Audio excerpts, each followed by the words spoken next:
Hello, you wonderful people, and welcome to another episode of Crime Centric. This being a show, it's about crime dramas that I watch. For today's episode, I'm going to talk about the latest episode of the Blacklist. A lot of really interesting things went down in this episode, so let's break it down. Man, I think this is so interesting that we do kind of tie in, getting some background, even more so on even another member of the team, finding out what they were up to in the 2 years. I don't know why, I guess I never thought we would get something on Park, but I guess it's also because, I thought she was just like at training recruits and stuff like that, what she was doing before they picked him up. But it's like, right, you would think wrestler was just a mechanic and stuff like that in that 2 year time frame. But we saw there's more to it. We know what Aram was up to most of the time.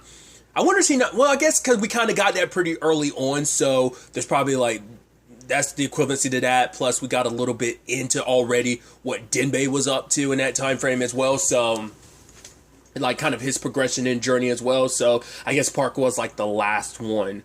We haven't really gone over too much of what Harold did in that time frame, so maybe that might be next. But I thought this was kind of a neat thing of making hers, everyone kind of handled Liz's death in their own way. Never would have expected, because the moment that guy John rolled up, I was like, oh, the way she's like, oh, we didn't do stuff that was legal. I was like, oh, did you guys know each other when you were younger? Did you set fire? The fact that he was flicking the lighter, I was like, oh, were you arsonist or something? It's never would have guessed full-blown assassin. Government-sanctioned assassins, to be exact. So I was like, oh, that's interesting to know that. Because no wonder, I thought initially Reddington gave this job because he was I was wondering, what we'd eventually find out is the Conglomerate this episode. I thought he was going to say, maybe that has some tie or connection to Liz's death. Inadvertently, because of their connection to Park, is the reason why he ended up taking his case. But John basically reached out to Alina and was like, yo, I want you to kind of do our thing again. And it's this was all before she ended up meeting Peter. Because she actually got, her friend, tried introducing her to Peter, but she was like, nah, that's boring. Guy who owns, movie theaters is I'm not interested in that. So. But I love that she immediately, when she found out Reddington gave this job to the task force and then told Denbei, oh yeah, I don't know why. Reddington said that you might have more information about this. She's like, I don't know why he'd say that. Then she immediately goes to Reddington. Why'd you get, she's like, he's like, actually, I'm kind of busy. So, he's like, there's some stuff in the refrigerator might end up being able to calm even your nerves. So that's interesting. But it's fascinating to know one of the main reasons why, obviously a big part of Alina's whole thing is the fact is that she is, at the end of the day, she always tries to do the right thing. She is someone that kind of has a strong sense of justice. Problem is she has a lot of rage, and especially at that time because Liz, and she even says that later on, Liz saw her, warts and all, and still accepted her, even kept her secrets at one point in time. So it's Liz had her back.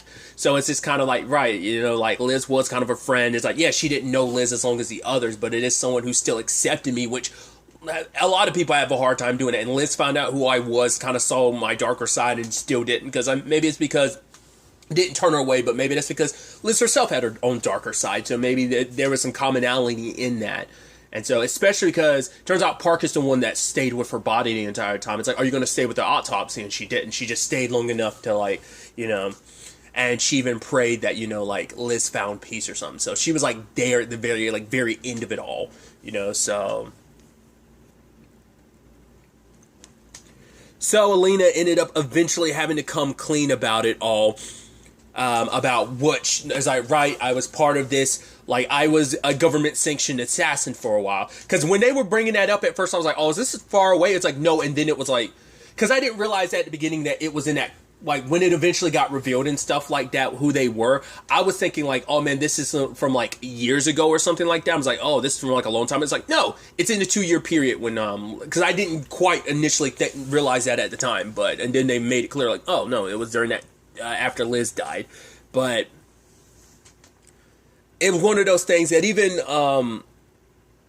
it is that thing of, yeah, these are very bad people. Even wrestlers, can't 100% co-sign it, but at least they're going after bad people. But that's the problem with the Conglomerate, it being made up of people from different,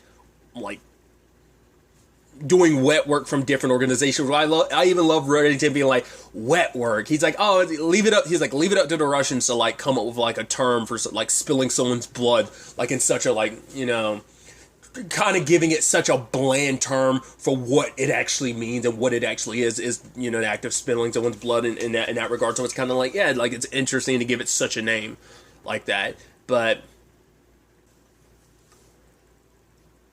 so the team kind of looks at it a different way the moment they realize, like, wow, wait, you assassinated me? You were an assassin? It's like, yes, but these were government ops too, but it's still going to make you look at her a little bit the wrong way. But at the end of the day, she's like, right, I was still doing work for my country. Like, it wasn't pretty work, but I was still doing, because the fact is, if she didn't do it, someone else was going to do it anyway. So, but it's like, right, I was a part of actually something good. We were taking out very, very bad people. So, her justification for it, but it's like, right, she's still willing to take the whole organization down because she's like, right, at least before it was government sanctioned, so you know it's the right side of things. Because also like Dembe said, they were taking down bad guys because it was government funded, and you know, that whole thing. But now, like I said, there's kind of a gray area there, because it's like, yeah, someone points you in the right direction. It's like, yeah, but it might not always be the most altruistic reason the government might have wanted you to kill someone. Might be because it's like, oh, they're a bad person, but it's like, maybe there's some other dealings and stuff going on that could justify that. But in this particular case, you know it's 100% about money. At least the other way with the government, you're kind of like, it is kind of about money, but it's also like, you don't know for sure if it's about money. Even if it is about money, it's only one of the things. It's like, no, we coming together making the conglomerate is legitimately just going to be about money. So, and the target could be anyone. Who's ever the highest bidder, who's ever paying the most. Yeah, we'll do any good, bad. We won't, you know, we'll get caught up in the semantics of it. So that's kind of the bad of it on. And Lena wouldn't be behind just because then it'd be like straight up murder.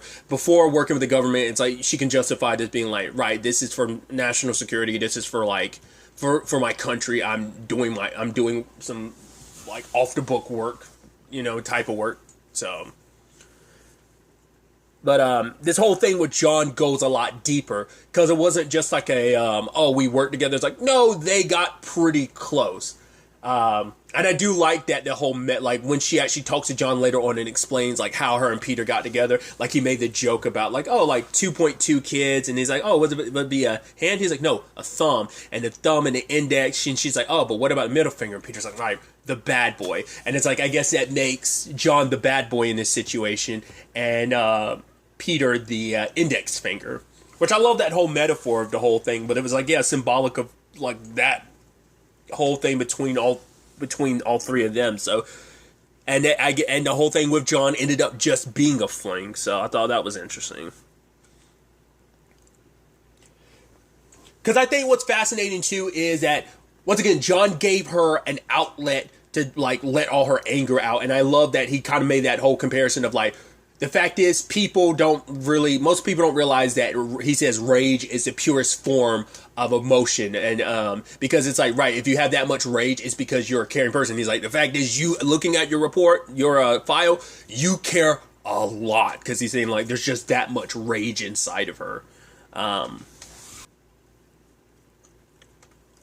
I even love when Cooper ended up yelling at her because she ended up killing that guy, helping John like not get capped. And I love that Reddington walked in. He was like, oh, because like Wrestler was like, yeah, this is all happening because you steered the pot. He's like, me? He's like, forgive me. I was under the impression that we're all adults here. He's like, thank God we're not.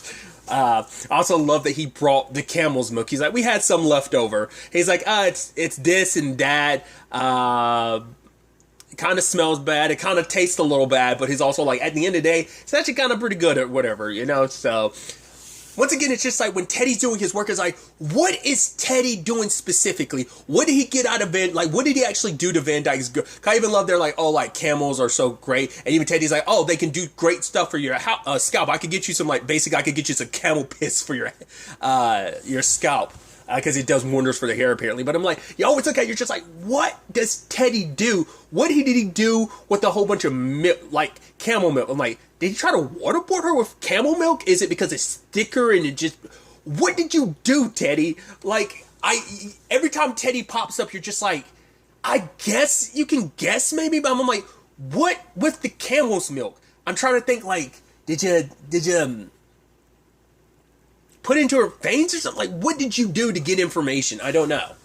Because they eventually ended up tracking down Van Dyke's girlfriend and ended up getting his laptop. And I love that it's like, oh, my hacking guy is like tied to something. And it's the way they were saying that, I was like, tied to something. I was like, oh, you mean literally tied, the moment they were referencing like, oh yeah, like he's tied to something for, what was it? It's essentially I think he's joining like a fraternity or something like that.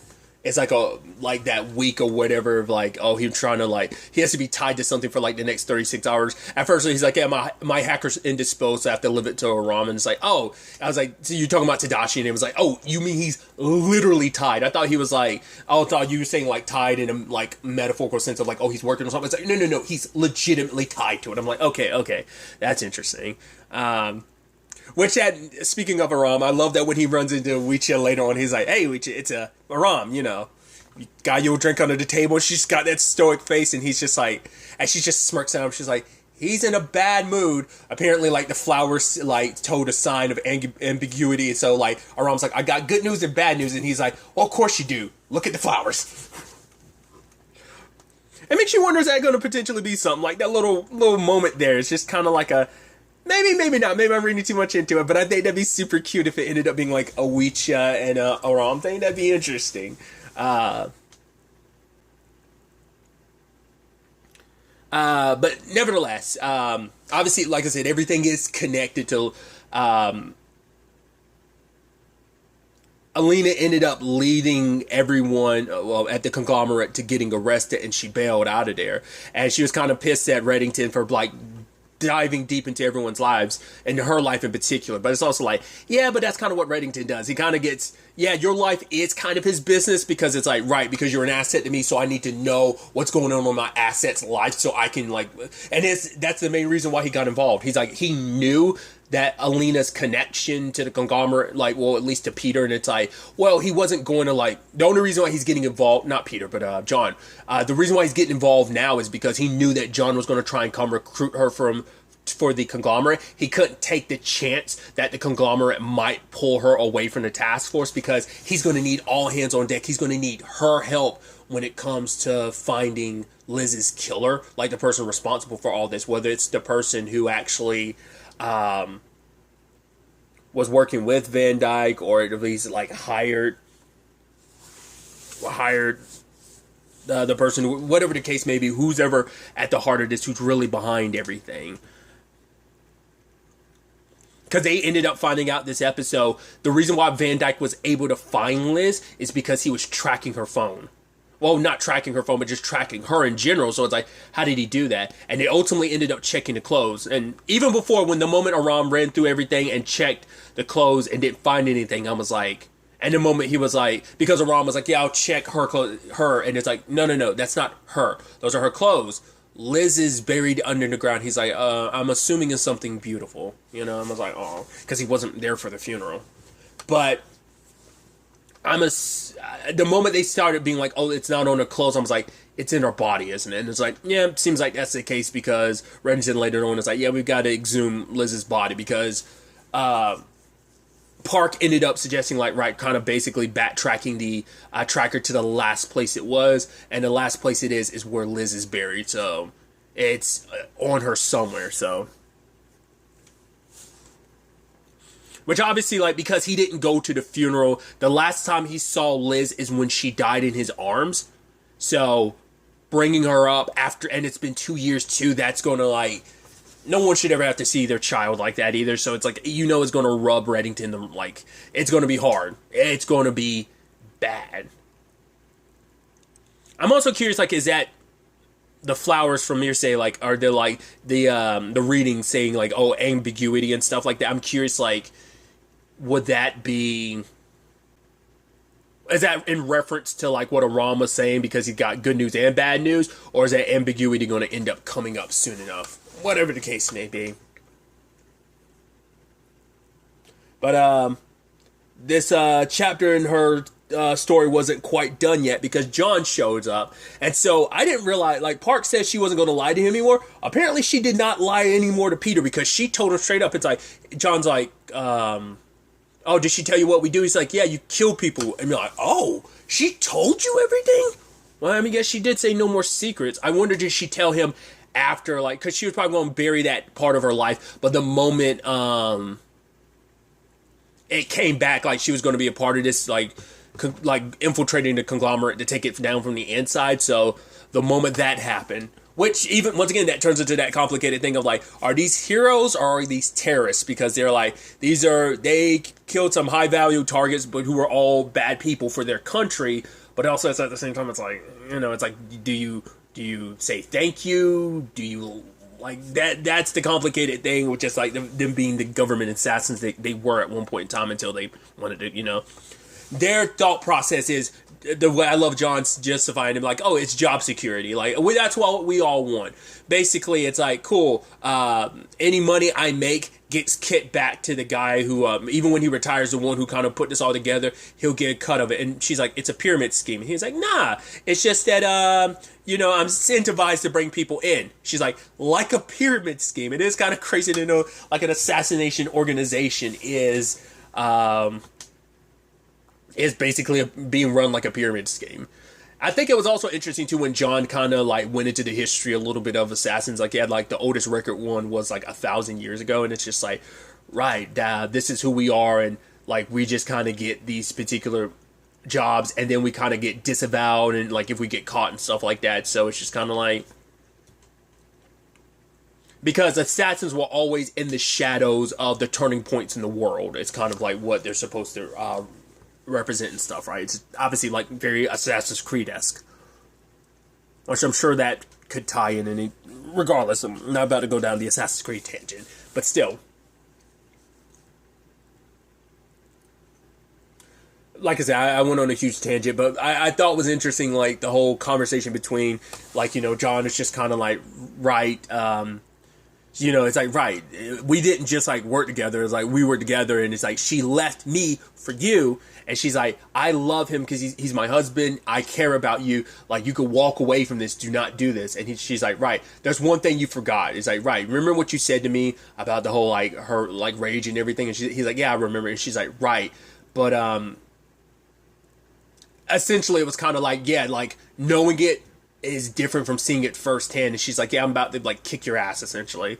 And she jacked him up because once again, it's like Alina, when she gets into it, she gets to it and she bashed his head in. And the moment Peter's seeing that, it's going to shake you a little bit, seeing that side of her. And then there she is with a bloody nose, being like, are you okay? Are you in cuts or anything? And it's like, that is the fact is that she's going that great. Like, she's like that. She's covered in her own blood like that. She just bashed this dude's head in, and she's actually like, are you okay? Do you have any cuts and stuff? And now she's kind of like, yeah, she was always scared of him seeing that side of her, and she was scared like, oh, this might be the end. But Wrestler was like, no, how about like, you are a brave person, so you being afraid, like, no, it's like, go ahead and like, talk to him. And obviously, once again, she's like, I don't want to lie to you because you are that person in my life. And he's like, I don't know I can help you. She's like, I don't think you can, but I like to see and try, because he is someone that brought something to her life. He does kind of even her out, and she doesn't want to lie to him anymore because he is the most important person like in her life. And so it's like, cool. Do you know Raymond Reddington? It's like, he's like, yeah. It's like, she's like, you might want to sit down for this. So she's going to tell him everything, like everything that she does for her job. So no more secrets between them. So that's definitely interesting. So not only are we making progress once again with this whole situation with the secrets behind Liz's death, but now, like, obviously we got a little more insight into Alina, like what she was up to in those 2 years, what this means for her and Peter going forward, finding their way forward. And I think they are going to be good, so I thought that was kind of a nice development in this episode. So I'm very excited to see where the next episode takes us with this. There will not be an episode next week. There will be one the week after next on the 18th. So do keep that in mind. But really, that's all I want to talk about. Till the next time we meet, be happy, be safe, live life to the fullest, and enjoy it. Good day and goodbye.